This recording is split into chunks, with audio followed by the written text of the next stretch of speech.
আমার মুসলমান ভাইয়েরা খেয়াল করবেন, আল্লাহ রাব্বুল আলামিন বলেন যালিকাল কিতাবু লা রাইবা ফীহি হুদাল লিল মুত্তাকিন।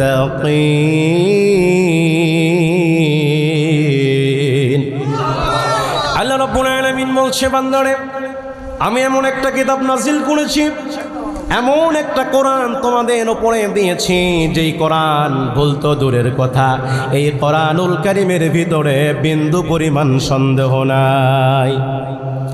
আমরা আল্লাহকে প্রশ্ন করলাম, আল্লাহ আপনি ভেজাল মুক্ত কোরআন এই পৃথিবীতে নাজিল করলেন, আপনার কাছে জানতে চাই আপনি এই কোরআনটা দুনিয়াতে নাজিল করেছেন কেন, কি জন্য নাজিল করেছেন?